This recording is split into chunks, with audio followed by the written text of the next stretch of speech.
Ven Espíritu Santo, llena los corazones de tus fieles y enciende en ellos el fuego de tu amor. Envía tu Espíritu, Señor, y serán creados. Y renovarás la faz de la tierra. Oremos, oh Dios, que has iluminado el corazón de los discípulos de tu Hijo con la luz del Espíritu Santo. Concédenos ser dóciles a su voz para gustar siempre del bien y gozar de su consuelo. Tú que vives y reinas por los siglos de los siglos. Amén. Santa María, Madre de la Iglesia. Ruega por nosotros. Muy bien, pues vamos a seguir, ¿no?, esa tarde con las cartas que van de 1986 a 1990, ¿vale? Son las 5 siguientes cartas, ¿no? La primera vimos del 79 al 85, pues ahora del 86 al 90, ¿de acuerdo? Pues esto, justo en este jueves ya previo, ¿no?, al Jueves Santo. Pero bueno, bueno, pues veis que en las primeras cartas salieron lo que podemos llamar los vectores principales de todo lo que es la idea del Papa Juan Pablo sobre el sacerdocio, ¿no? Y es esta relación con el Jueves Santo, ¿vale? Es decir, como día de la institución del sacerdocio ministerial en la última cena, ¿vale? Podríamos decir, un poco parafraseando al Papa, igual que él dice, ¿no?, Eclesia de Eucaristía, pues sacerdos de Eucaristía, ¿vale? Un poco en esta línea, ¿vale? Y en segundo lugar, ¿no?, esto sería lo primero, la relación con el Jueves Santo. En segundo lugar, que el sacerdocio ministerial es, bueno, que el sacerdocio es jerárquico y ministerial. Jerárquico en cuanto que se relaciona con, ¿no?, pues con Dios y con la vocación, ¿vale?, y luego con el obispo y demás, y ministerial en cuanto que está al servicio de la celebración en favor del pueblo, ¿vale? Y en tercer lugar es la relación del sacerdocio con la redención de las almas, ¿vale? Relación del sacerdocio con la relación. Buenas tardes, Daniel. Entonces son estas tres cosas aparecen siempre, ¿vale? Es decir, Jueves Santo, sacerdocio jerárquico ministerial y relación con la redención, ¿vale? Es decir, esto es como el núcleo del sacerdocio, tiene que ver con esto, ¿vale? Entonces, pues bueno, a partir de estas tres líneas, esos tres vectores, aparecen de fondo en todas las cartas, y en todas las cartas lo cita más o menos, ¿vale? Lo vamos a seguir viendo, pero bueno. Y luego, pues junto a estas tres cosas, él va como añadiendo otros aspectos. Entonces, en estas cartas, pues fijaos, en 1986 va a hablar del cura de Ars, ¿vale?, porque es el segundo centenario de su nacimiento. En el 87 habla de la oración sacerdotal. En el 88 es el año mariano. Ahora veremos por qué el 88 fue año mariano también, ¿no? En el 89 habla de los laicos, ¿vale? Pues porque tiene lugar justo en el 88, había tenido lugar la publicación de Christi Fidelis Laici y el sínodo de los obispos sobre los laicos, ¿vale? Y luego en el 89, en el 90, habla del Espíritu Santo, que ya había hablado, si recordáis, ¿no?, en la oración que hace en el año 80, ya había salido el tema, pues ahora vuelve a salir, y luego, cuando más ha hablado el Papa Juan Pablo del Espíritu Santo, es el año 98. En la preparación del año 2000, ¿vale?, pues el año 97, ¿no?, fue dedicado a Jesucristo, el año 98 al Espíritu Santo y el año 99 el de Dios Padre, ¿vale? Entonces esto fue un poco así también, ¿vale? Bueno, pues vamos a ver un poco la carta del 86, que es sobre el cura de Ars. Junto con la carta del 79 es de las más largas de todas las cartas que ha escrito, ¿vale? Entonces esto ya es un punto que hay que tener en cuenta, es decir, es una de las cartas que él más ha cuidado, ¿vale? Por lo que sea, pues la del 79 porque era la primera, esta, ¿no?, pues porque lo que es la figura del cura de Ars para él mismo también, ¿no? ¿Vale? Entonces, en esta carta, la primera introducción que hace recoge los tres vectores que hemos dicho, ¿no? Es decir, henos aquí en la proximidad del Jueves Santo, día en que Jesús instituyó la Eucaristía, al mismo tiempo nuestro sacerdocio ministerial. Cristo, habiendo amado a los suyos que estaban en el mundo, los amó hasta el fin. Luego sigue, como buen pastor dio su vida por sus ovejas para salvar a los hombres, reconciliándolos con su Padre, ¿vale? Y a los apóstoles ofreció como alimento su cuerpo entregado por ellos y su sangre derramada por ellos. ¿Veis? Aquí están como las tres líneas que hemos dicho antes, ¿vale? Y luego habla ya, es decir, tiene como este párrafo, ¿no?, introduciendo la relación de los tres vectores, y después ya hace la presentación del cura de Ars. Entonces tiene una frase muy bonita, dice: ¿cuántos de nosotros se han preparado al sacerdocio o ejercen hoy su difícil labor de cura de almas teniendo a la vista la figura de San Juan María Vianney? Su ejemplo no debería caer en el olvido. Hoy más que nunca tenemos necesidad de su testimonio y de su intercesión para afrontar las situaciones de nuestro tiempo en que, a pesar de algunos signos esperanzadores, la evangelización está dificultada por una creciente secularización, descuidando, dice él, la ascesis sobrenatural, perdiendo de vista las perspectivas del reino de Dios, y a donde a menudo, incluso en la pastoral, fijaos lo que dice, se dedica una atención demasiado exclusiva al aspecto social y a los objetivos temporales. Entonces, es decir, aquí hace una valoración de la situación, ¿no? Habla, ¿no? Es decir, ¿por qué crece la secularización? Por el descuido de la ascesis sobrenatural, por la perspectiva del reino de Dios, por la pérdida de la perspectiva del reino de Dios, ¿vale?, y por una excesiva atención a lo social y temporal. Esa es como la valoración que hace el Papa, ¿no?, de por qué la secularización crece, ¿vale?, respecto de nosotros sacerdotes, ¿vale? Entonces, el Papa, por así decir, divide como la carta en 5 rasgos en los que comenta el sacerdocio del cura de Ars. Primer rasgo, la tenacidad, ¿vale?, su tenacidad, ¿vale?, para ser sacerdote. El segundo rasgo, amor a Cristo y amor a las almas, ¿vale? Tercer rasgo, la centralidad de la Eucaristía y de la reconciliación, ¿vale? Cuarto rasgo, la predicación.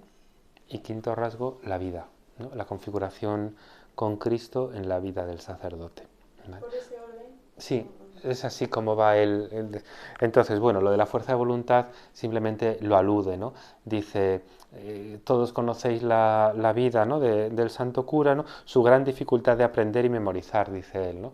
Y dice, pues bueno, pues esto es una cosa que toma Dios, ¿vale?, para que verdaderamente se vea que la obra es de Dios y no del hombre, ¿de acuerdo? Pero bueno, pero sí dice, ¿no?, que también nosotros hemos de ser tenaces, ¿no?, y perseverantes en nuestra vocación a pesar de las dificultades que pueda haber, ¿no?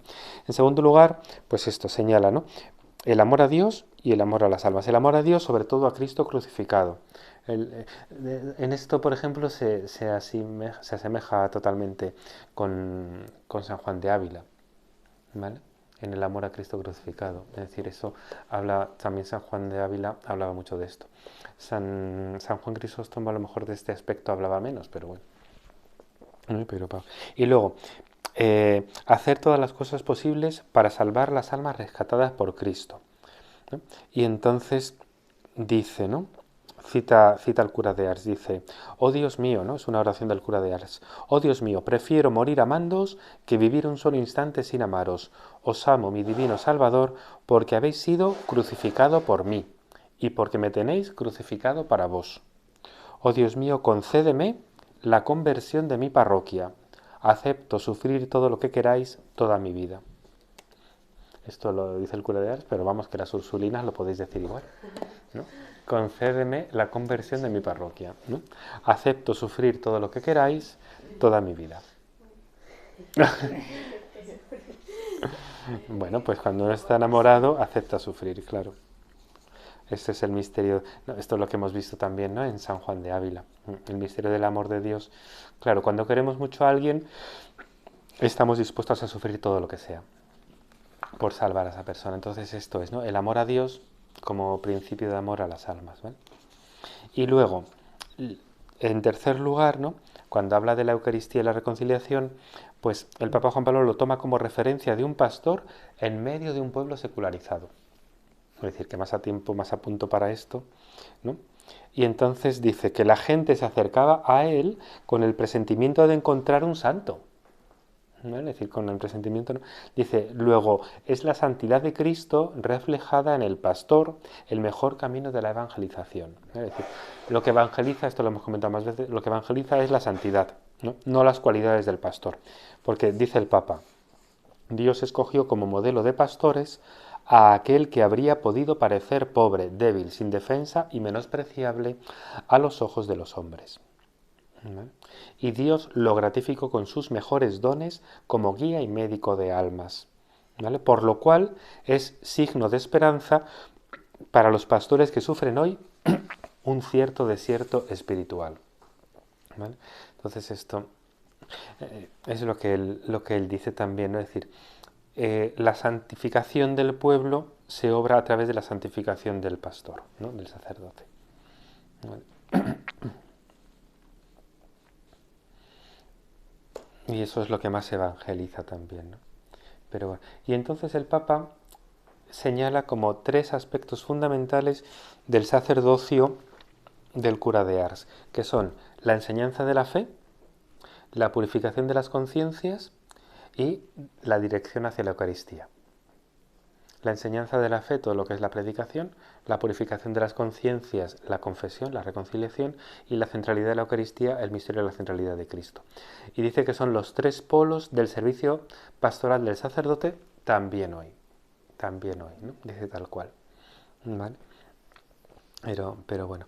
En cuanto a la penitencia, entonces él dice que el cura de Ars se esforzaba en formar la conciencia de los fieles, ¿vale? En formar a los fieles en el deseo del arrepentimiento, ¿no? En el estar avergonzados, arrepentidos de los pecados que podamos cometer, ¿vale?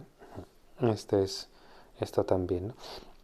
Y en este sentido, bueno, él dice, ¿no? Dice, el cura de Ars subrayaba la bondad del perdón de Dios. Estaba totalmente disponible a los penitentes que venían de todas partes y a los que dedicaba a menudo 10 horas al día y a veces 15 o más horas. Esta era sin duda para él la mayor de sus ascesis, un verdadero martirio. Físicamente por el calor, el frío o la atmósfera sofocante. También sufría moralmente por los pecados de que se acusaban y aún más por la falta de arrepentimiento. Dice una frase del cura de Ars: lloro por todo lo que vosotros no lloráis. ¿No? A lo mejor podéis pensar para este verano poder ir a Ars. No sé si habéis ido como comunidad a Ars. ¿Sí? El año aquel de esos, algunas hermanas fueron, pero como comunidad no. Claro, pues a lo mejor puede ser bonito también, pero vamos. ¿Dónde queda? Aquí en Francia, a lo de Lyon. Aquí en Francia, ¿sabes? Aquí. Sí, sí. Aquí. Hacéis una paradita en Lourdes y luego ya llegáis. Pero vamos, sí. No, está bien. Es un sitio peculiar, ¿te das cuenta? Porque Ars, en aquel momento, cuando llega el cura de Ars, apenas tenía 200 vecinos, y al final de la vida del cura de Ars llega a ver en la ciudad 80.000 personas. Es decir, entonces, claro, no es que creciera la ciudad, es decir, no es que creciera, sino que cuando él muere, acuden 80.000 personas al entierro. ¿Vale? Es decir, a lo mejor había subido hasta 2.000, pero bueno, se habría multiplicado por 10, ¿no? Pero sí, y ahora está vacía, ¿eh? Es decir, ahora Ars es un pueblo chiquitito, sí, no te creas que... Es decir, en aquel momento floreció, fue el centro de la renovación católica, ¿no? Y espiritual y sacerdotal de Francia, y luego, claro. Las personas. ¿Eh? Que los sitios son las personas. Son las personas, no los sitios, exacto. Él tiene un carisma muy particular, ¿verdad? Pero bueno. Entonces, bueno, este para otro año, el cura de Ars para otro momento. Vamos a seguir con el Papa de momento, ¿vale? Entonces, el Papa dice que frecuentemente, por desgracia, los penitentes no se presentan con el fervor al confesionario como en los tiempos del cura de Ars. Dice, ahora bien, donde haya muchas personas que por diversas razones parecen abstenerse totalmente de la confesión, se hace urgente una pastoral del sacramento de la reconciliación, que ayude a los cristianos a redescubrir las exigencias de una verdadera relación con Dios, el sentido del pecado que nos cierra a Dios y a los hermanos, la necesidad de convertirse y de recibir en la Iglesia el perdón como un don gratuito de Dios. Una situación de este tipo, es decir, de apartamiento, ¿no? De dejación de la confesión, requiere darle la prioridad sobre otras actividades. Eso es una llamada de atención muy fuerte para los sacerdotes, ¿no? Es decir, dar prioridad a la reconciliación sobre otras actividades, ¿no? Imaginaos. Poco a poco sí que se está como trabajando mucho, ¿no? Desde entonces hasta ahora. Ahí va, pero bueno, en tu tierra y en la mía sigue habiendo absoluciones generales. Imagínate.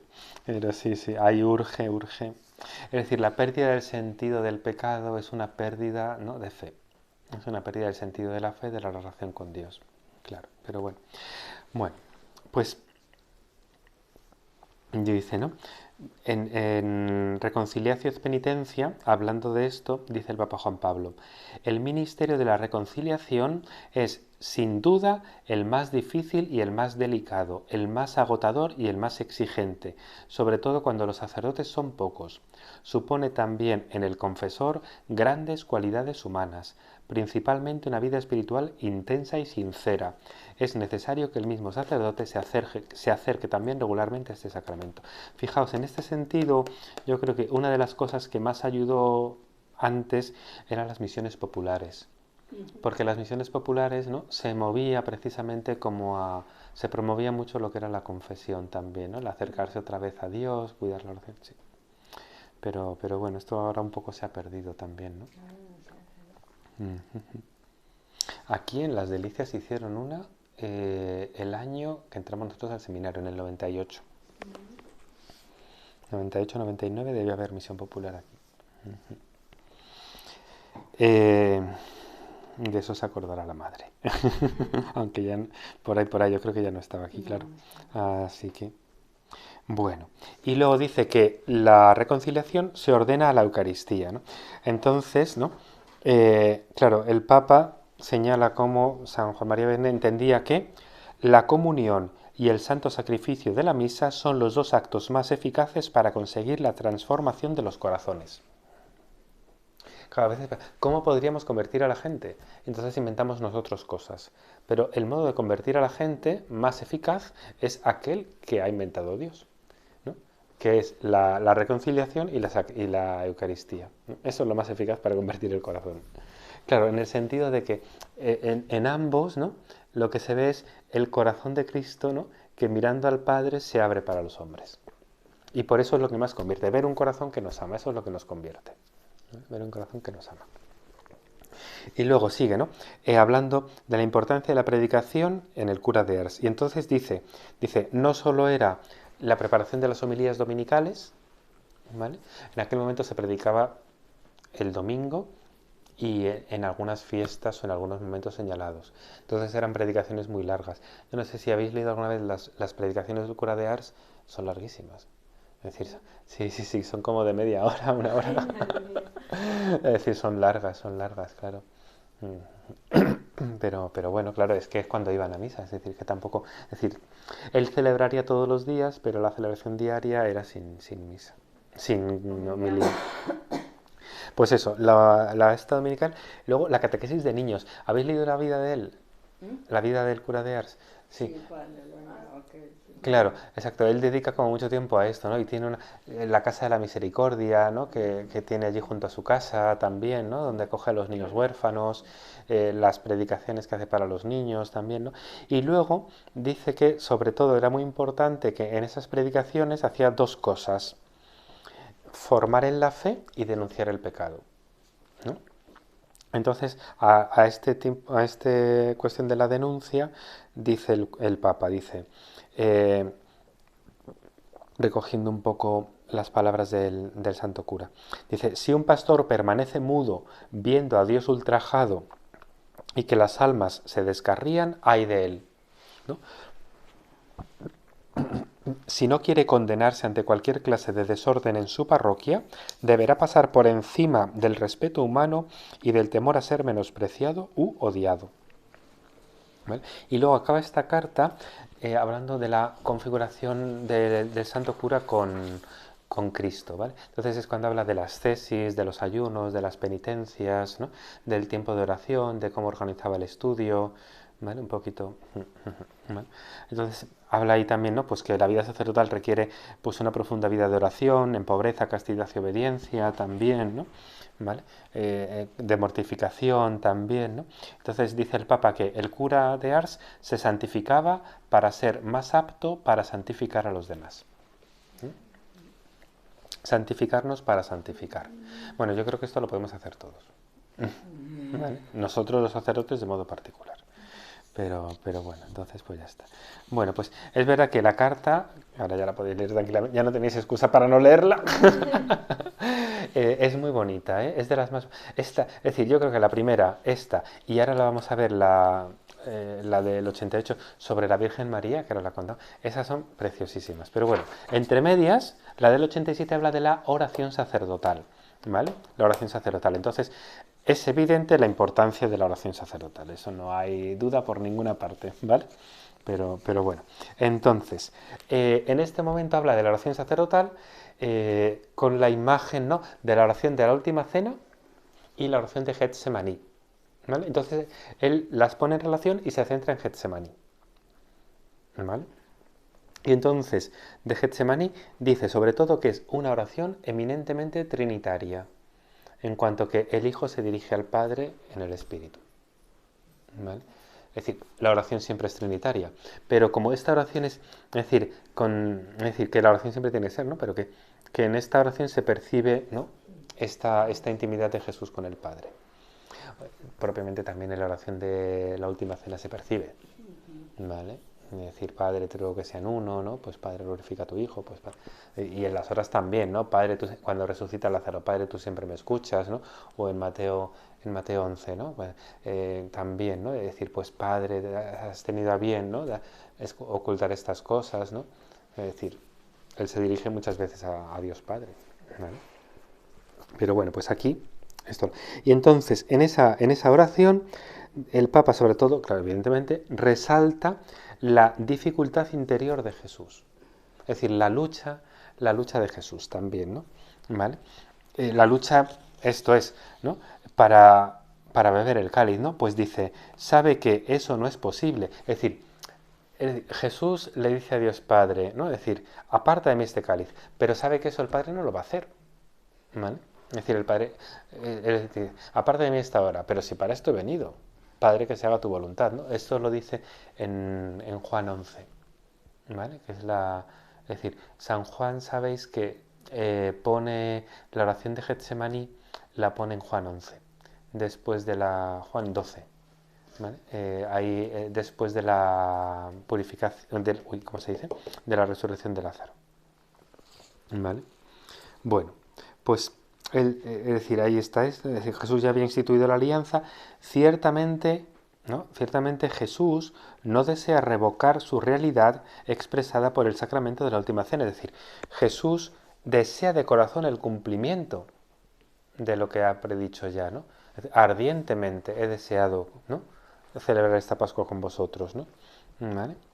Y entonces dice, ¿no?, lo que se pone de manifiesto es, dice el Papa, esta frase es tremenda, el gran peso de la tarea que ha de asumir, sustituirnos a todos nosotros en la expiación del pecado. Manifiesta también la inmensidad del sufrimiento que llena su corazón humano. Es decir, a mí me parece que en rezar, ¿no?, como en este misterio del corazón de Cristo, ¿no?, en la oración de Getsemaní, pues ayuda a entender también como lo que es el misterio del sacrificio de Cristo también, ¿no? Aquí se ve que el sacrificio es para la reconciliación y que la reconciliación prepara el sacrificio. Es decir, esta circularidad, ¿no?, entre penitencia y Eucaristía, ¿vale? Porque, es decir, de la Eucaristía sale la posibilidad de la reconciliación y la reconciliación es para recibir la Eucaristía. Esta circularidad, en la cual, ¿no?, en esta circularidad el sacerdote, ¿no?, pues juega un papel, ¿no?, fundamental también, ¿no? Pero bueno, ¿vale? Bueno, y luego, pues nada, habla también, ¿no?, de cómo pues nuestro sacerdocio tiene que estar enraizado en la oración y recoge estos aspectos básicos, ¿no?, que hemos dicho, ¿no?, del Jueves Santo, la Eucaristía, dimensión jerárquica y ministerial, ¿no?, el confesonario, ¿vale? Y dice, ¿no?, que dice, La oración de Getsemaní es como la piedra angular, puesta por Cristo al servicio de la causa que el Padre le ha confiado, la redención. ¿Vale? La redención. Es decir, la oración de Getsemaní es para la redención, prepara el sacrificio. ¿Vale? Prepara el sacrificio. Es decir, en ese sentido, eh, en Eclesia Eucaristía, si Dios quiere lo podremos ver, y si no, pues ahí está. El Papa dice que los sacerdotes en cada Eucaristía hemos de volver espiritualmente al cenáculo y al Calvario. ¿Vale? Entonces, entre medias está Getsemaní, que es lo que está ahora, ¿no? Como mirando, ¿no? Entonces, es esto que dice, ¿no? Es decir, servicio a la causa de la redención. Entonces, el momento de la preparación de los dones también lo identifica, ¿no? Es decir, ¿no? Pues con esta preparación para el sacrificio. ¿Vale? Pero bueno. Dice el Papa, partícipes del sacerdocio de Cristo, que está unido indisolublemente a su sacrificio, también nosotros debemos poner la piedra angular de la oración como base de nuestra existencia sacerdotal, especialmente la liturgia de las horas y la adoración eucarística. ¿Vale? Pues esto es lo que dice así un poquito sobre la oración, ¿no? Es decir, sobre este misterio de Getsemaní como modelo de oración sacerdotal. ¿Vale? En esta preparación para el sacrificio, esta inmensidad del pecado e inmensidad del sufrimiento también, ¿no? Y acaba con una alusión a María, ¿vale? Una alusión a María. Es decir, él está escribiendo la carta en marzo del 87, ¿vale? Y para el Jueves Santo del 87, y el día de Pentecostés del 87 comienza el año mariano, ¿vale? Comienza el año mariano. Entonces, bueno, pues un poco en esta línea. Es decir, claro, fijaos qué pasa ahí. El 7 de junio del 87, Pentecostés, comienza el año mariano, que va a durar hasta el 15 de agosto del 88. ¿Vale? Entonces, lo primero es como entender por qué se celebra un año mariano, ¿vale? Cuyo el centro del año mariano es el 8 de septiembre del 87. ¿Vale? El 8 de septiembre del 87, que es el día del nacimiento de la Virgen.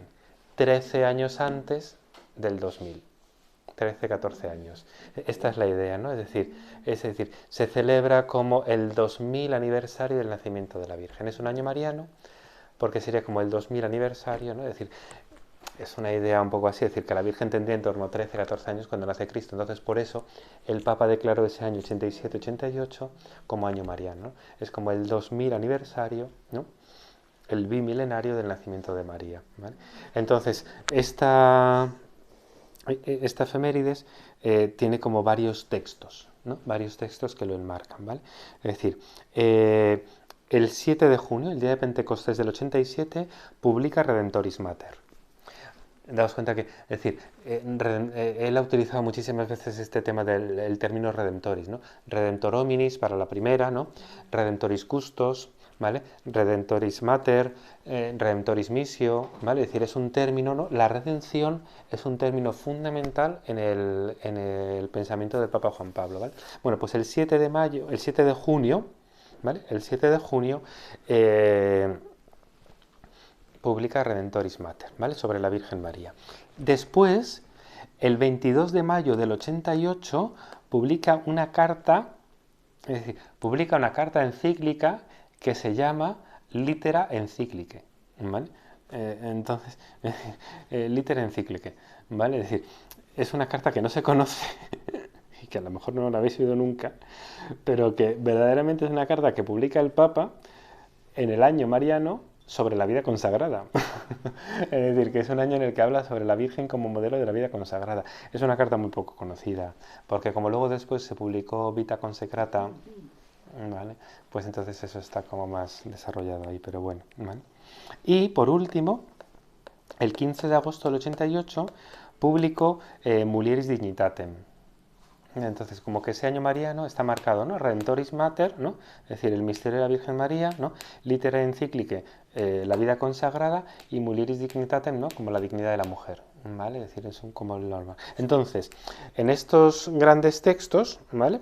En este marco del año mariano, publica, ¿no? La carta a los sacerdotes en el Jueves Santo. ¿Vale? Entonces, es verdad que se conoce perfectamente, ¿no? Como el amor que tiene el Papa a la Virgen también, ¿no? Pero entonces, bueno, pues fijaos cómo dice, ¿no? Articula la carta en la relación cenáculo-calvario, ¿vale? Que sabéis que es una cosa que la utiliza muchas veces en las cartas, ¿no? Entonces dice el Papa, en la última cena no consta que la Madre de Cristo subiera en el cenáculo, sin embargo, estaba presente en el Calvario al pie de la cruz. Esto sí que lo sabemos, ¿no?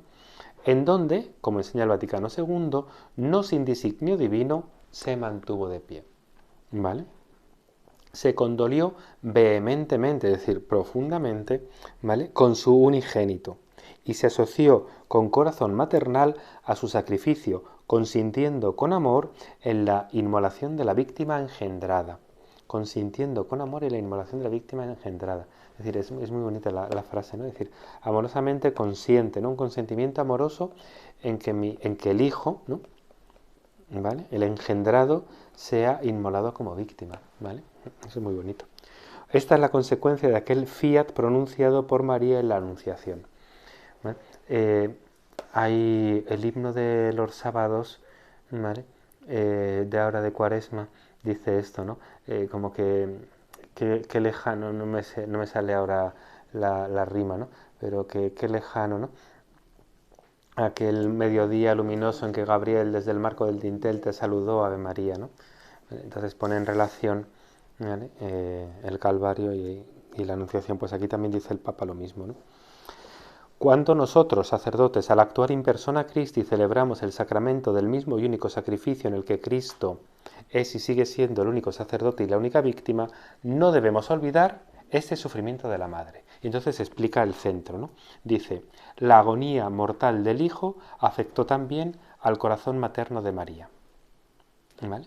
Y entonces, a partir de aquí saca las consecuencias para el sacerdocio, ¿no? Dice, amadísimos hermanos, ¿a quién más que a nosotros es indispensable una fe profunda y firme? A nosotros que, en virtud de la sucesión apostólica comenzada en el cenáculo, celebramos el sacramento del sacrificio de Cristo. Conviene pues que profundice constantemente nuestro vínculo espiritual con la Madre de Dios, que en la peregrinación de la fe precede a todo el pueblo de Dios, ¿no? Es decir, nosotros somos los que más tenemos que ¿no? Como profundizar en esta relación de la madre y el hijo. Entonces lo hace a través de la figura de Juan, a través de la figura de Juan, ¿no? En la entrega a la madre. Dice, ¿no posee la entrega un significado particular para cada uno de nosotros?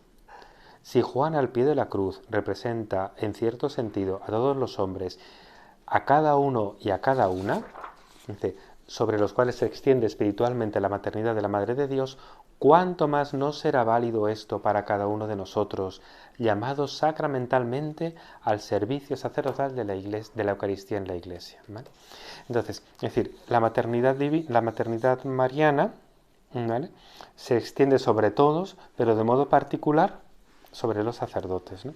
Y entonces dice que frente a la indignidad nuestra para el ministerio y frente al riesgo de rutina, dice él, procuremos estar cerca de la Madre en cuyo corazón está grabado de modo único e incomparable el misterio de la redención del mundo. Es decir, para los sacerdotes volver al corazón de María es repristinar su propio sacerdocio, ¿no? Renovar el propio sacerdocio. ¿Vale? Sí, esto es decir, el corazón de María es para nosotros una escuela sacerdotal. ¿Vale? El corazón de María es escuela sacerdotal. Porque, lo que hemos dicho antes, ¿no? Ella consintió amorosamente a la inmolación de la víctima engendrada, ¿no? Que decía antes también, ¿no? ¿Vale? Y entonces pone en relación la virginidad y la maternidad de María con el celibato y la paternidad sacerdotal.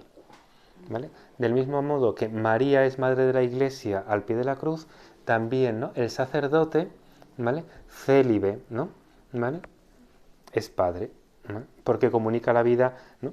Según, ¿no? Dice él, según la castidad del corazón sacerdotal. ¿Vale? Según la castidad del corazón sacerdotal, ¿no? Es decir,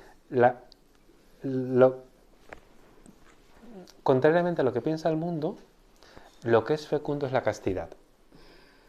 Es decir, la castidad es fecunda, tanto en la vida consagrada como en el matrimonio. Un matrimonio que no sea casto no es bien fecundo. ¿vale? Es decir, porque no es fecundo en la castidad del corazón de Cristo. Es decir, ¿y esto por qué es? Claro, porque no se acogen los hijos como don de Dios. Es decir, damos cuenta que hay un momento en el que dice, ¿no? He aquí que vengo con los hijos que Dios me ha dado. ¿Vale? He aquí que vengo con los hijos que tú me has dado, ¿no? Claro, decir, sí, verdaderamente la fecundidad es un don divino, que viene por la castidad del corazón. Aceptar los hijos como un don de Dios, ¿no? ¿Vale? Pero bueno. Y habla también ahí respecto de nosotros también, la relación del sacerdote con la mujer según el modelo de Jesús.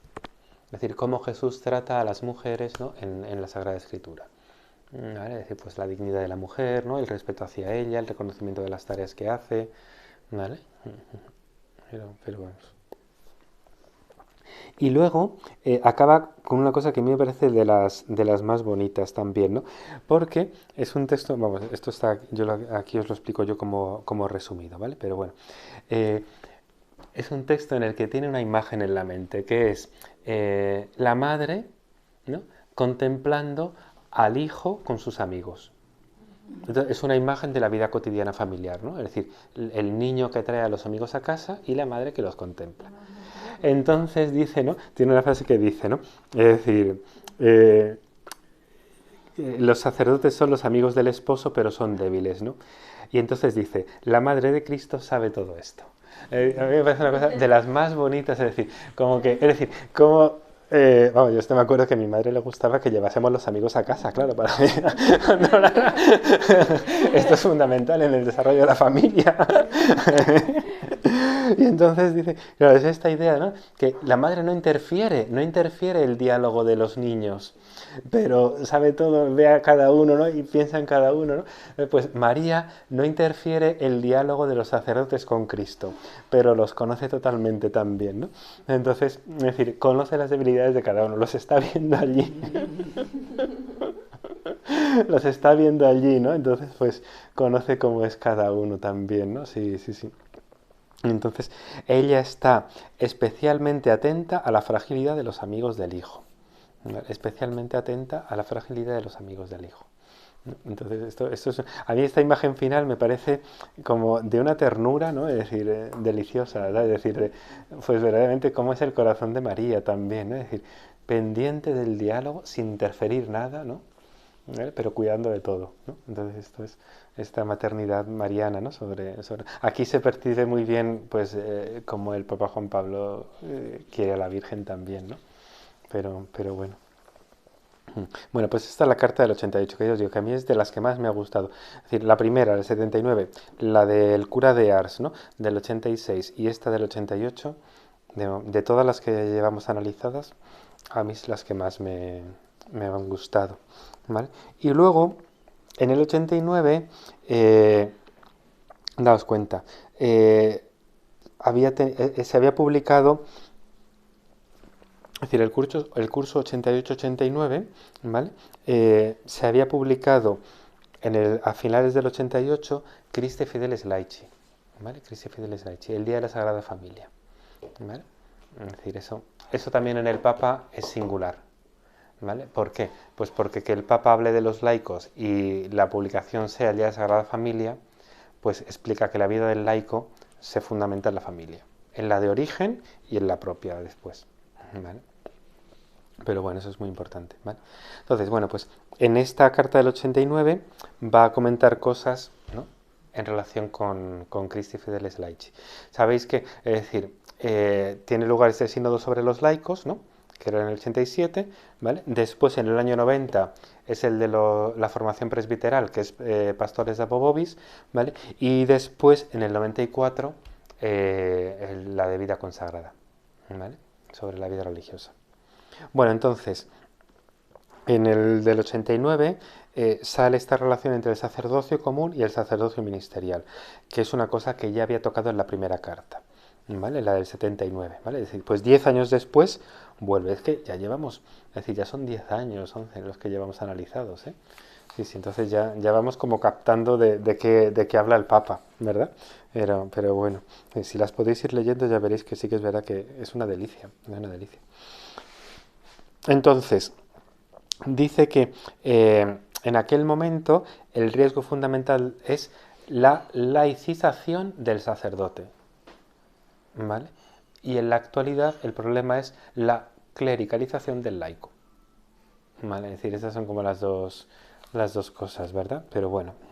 Entonces, después de que recuerda las cosas habituales sobre el sacerdocio, ¿no? Del Jueves Santo, ministerial y jerárquico, ordenación a la redención también, ¿no?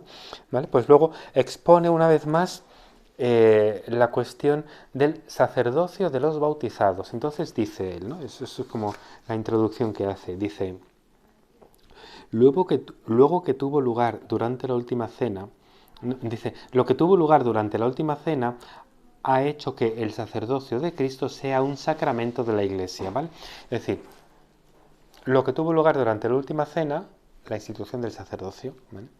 Ha hecho que el sacerdocio de Cristo sea un sacramento de la Iglesia, ¿vale? Es decir, Jesucristo instituye el sacerdocio en la última cena como sacramento de la Iglesia, ¿vale? El sacramento del orden ha venido a ser un signo de la identidad hasta el fin de los tiempos, un signo de la identidad de la Iglesia católica y de la identidad de la Iglesia cristiana. En esto se ve que los protestantes ya no son iglesia, son comunidades cristianas, pero ya no son iglesia, porque no tienen el signo del sacramento, ¿vale? Pero bueno. De esta vida, ¿no? De la vida de la Iglesia que participan todos aquellos que en Cristo constituyen la Iglesia. Todos participan del sacerdocio de Cristo. Y tal participación significa que, mediante el bautismo del agua y del Espíritu, han sido consagrados para ofrecer los sacrificios espirituales en unión con el único sacrificio de la redención en el que se ha ofrecido Cristo mismo, ¿vale? Por el bautismo ofrecemos sacrificios espirituales. Esta es la cuestión, ¿vale? Por el bautismo ofrecemos, es decir, todos los bautizados, por ser bautizados, ofrecen un sacrificio, ¿vale? Esta es lo fundamental, ¿vale? Que es, ¿no? El sacrificio de Cristo mismo también, ¿no? Como pueblo sacerdotal y como sacerdocio real, ¿vale? Bueno, pues sienta esto y luego hace una reflexión también muy bonita sobre la relación de los sacerdotes con los laicos. Entonces dice, hemos de recordar que todo sacerdote ha sido tomado de entre los hombres. Y entonces a partir de ahí empieza a hacer pensar, dice, recordemos, ¿no?, la familia de la que provenimos. Es decir, entonces habla como para que hagamos una oración de gratitud también por nuestra familia, ¿no? ¿Vale? Dice, así como el resto del ambiente en el que ha brotado la vocación sacerdotal. Y dice, nunca podremos precisar a quién debemos la gracia de la vocación, qué personas colaboraron con sus oraciones y sacrificios con el misterio de la economía divina. Es decir, vosotras, ¿no? Digo yo, ¿no? Que por los... Claro, es decir, por las oraciones y los sacrificios de las ursurinas brotarán, ¿no?, vocaciones sacerdotales. Digo yo, ¿no? Claro, ¿no? Pero bueno, en función de esto de rogad al dueño de la mies que envíe operarios, claro que sí, ¿no? Pero bueno. Entonces dice el Papa, dice, hemos de vivir como deudores. Dice, sí, hermanos, nosotros somos deudores, como deudores de la inescrutable gracia de Dios. Nosotros nacemos al sacerdocio del corazón del Redentor en la cruz, ¿vale? Y al mismo tiempo nacemos del seno de la Iglesia, pueblo sacerdotal. Es decir, nacemos al mismo tiempo, ¿no?, del corazón de Cristo y del seno de la Iglesia, ¿vale? Este es, dice él, ¿no?, este pueblo es el terreno espiritual de las vocaciones. Dice, la tierra cultivada por el Espíritu Santo. Es decir, el conjunto de los bautizados es la tierra cultivada por el Espíritu Santo para que puedan brotar las vocaciones, ¿no? Entonces aquí uno se da cuenta que no depende del hombre esto, sino que depende de Dios, ¿no? Es muy bonito, ¿vale? Entonces, esta relación, ¿no?, entre laicos y sacerdotes tiene que ser cuidada, ¿vale? Están estos dos peligros ya aludidos, ¿no?, de la laicización del sacerdote y la clericalización del laico, ¿vale? Entonces dice que la solución a ambos problemas pasa por el reconocimiento de la peculiaridad de cada vocación, ¿vale?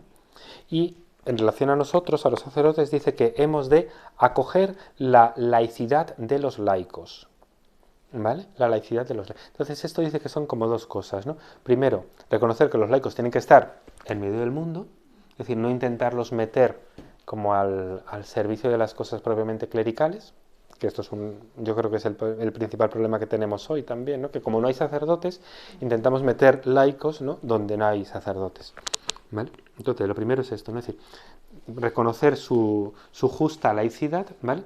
Y luego dice, reconocer que la tarea del pastor es reunir a la comunidad cristiana. Y este es el servicio que hacemos, ¿no? Este es el servicio que hacemos también, ¿no?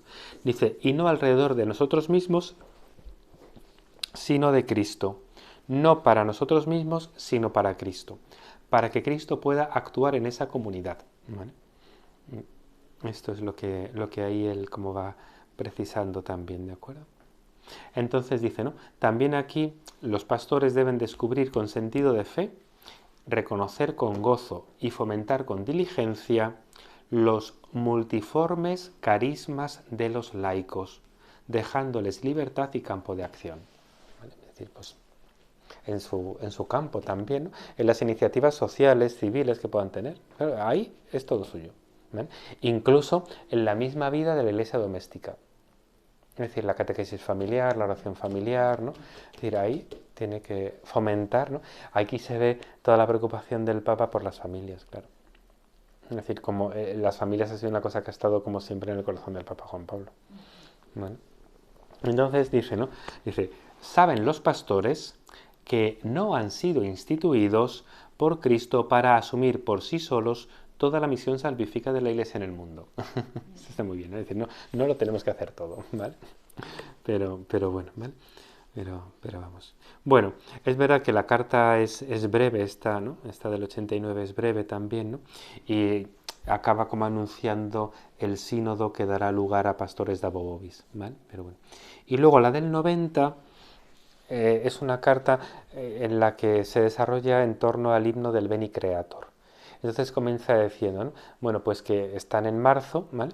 Pero dice, pronto entonaremos el himno al comienzo de la reunión sinodal, ¿vale? Y entonces, al comienzo de la reunión sinodal, es decir, claro, en octubre, que es cuando tiene lugar el sínodo, ¿vale? En el mes de octubre del 90, pues se va a invocar el Espíritu Santo para el sínodo sobre la formación sacerdotal, ¿no? Y entonces, esa carta del 90 es muy breve, es posiblemente de las más breves, ¿no? Que igual que la del cura de Ars es muy larga, ¿no? O la del 79, ¿no? Esta es de las más breves que hay. Y simplemente comenta alguna cosa, ¿no? del himno, y sí que dice que el Espíritu es el que posibilita la intimidad de Cristo con el sacerdote. ¿Vale? Entonces se centra en esto, ¿no? Es decir, como la centralidad, ¿no? Es decir, Cristo es el Espíritu es el que posibilita, ¿no?, la centralidad, la intimidad de Cristo con cada sacerdote también, ¿no? Es decir, entonces él lo que hace ahí es que explica cómo el Señor promete el Espíritu Santo en la última cena. Entonces, es decir, pone en relación la promesa del Espíritu con la institución del orden. ¿Vale? Pone en relación esto, ¿de acuerdo? Pero bueno.